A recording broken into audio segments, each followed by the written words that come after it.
नमस्कार, विराट 24 में आपका स्वागत है। मध्य प्रदेश में नशीली कफ सिरप से 17 मासूम बच्चों की मौत ने न केवल पूरे प्रदेश को स्तब्ध कर दिया है, बल्कि स्वास्थ्य व्यवस्था की विश्वसनीयता पर भी गंभीर सवाल खड़े कर दिए हैं। यह त्रासदी सिर्फ व्यक्तिगत दुर्दशा का मामला नहीं है, बल्कि यह पूरे प्रशासन और नियामक तंत्र की गंभीर लापरवाही का प्रतीक है। मासूम बच्चों की जान चली गई और उनके परिवार अनगिनत आंसुओं में डूब गए। ऐसे समय में केवल संवेदनाओं के प्रदर्शन और बयानों से काम नहीं चलेगा। विपक्ष ने इस घटना को लेकर स्वास्थ्य मंत्री राजेंद्र शुक्ल के इस्तीफे की मांग जोर शोर से उठाई है। उनका कहना है कि जिम्मेदार अधिकारियों और मंत्रियों के खिलाफ कठोर कार्यवाही किए बिना न्याय की परिभाषा अधूरी रह जाएगी। मुख्यमंत्री ने संबंधित कंपनी की दवाइयों पर बैन लगाकर जांच शुरू कर दी है, लेकिन सबसे बड़ा सवाल यही है कि क्या केवल बैन और इस्तीफा मासूमों के परिवार को न्याय दिला पाएंगे?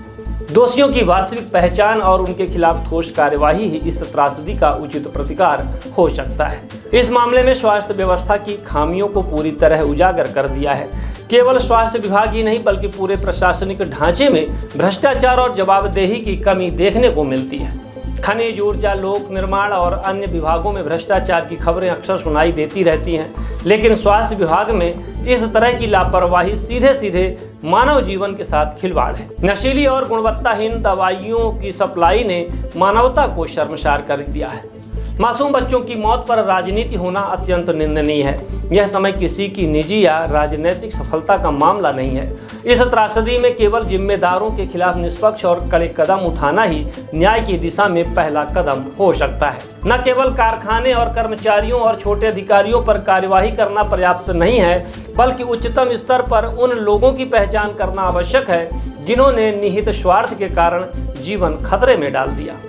माता पिता की आंखों में बसी उम्मीद, बच्चों के उजले भविष्य की कल्पना और उनके सपनों को लेकर यह प्रश्न उठता है कि आखिर किसके लिए जिम्मेदारी तय होगी?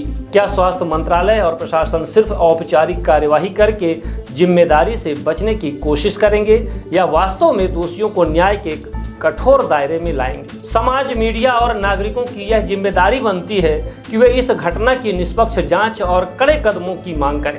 केवल बयानबाजी और राजनीतिक तर्क से नहीं, बल्कि ठोस और पारदर्शी कार्यवाही से ही यह सुनिश्चित किया जा सकता है कि भविष्य में ऐसी त्रासदी दोबारा ना हो। अंततः यह घटना सिर्फ एक स्वास्थ्य त्रासदी नहीं, बल्कि प्रशासनिक और नैतिक जिम्मेदारी का परीक्षण भी है। 17 मासूमों की जान लौट नहीं सकती, लेकिन उनकी याद को न्याय और जवाबदेही के माध्यम से सम्मानित किया जा सकता है। समय आ गया है कि केवल इस्तीफे और बैन के स्तर पर ही नहीं, बल्कि पूरी प्रणाली में सुधार कर बच्चों के जीवन की सुरक्षा सुनिश्चित की जाए।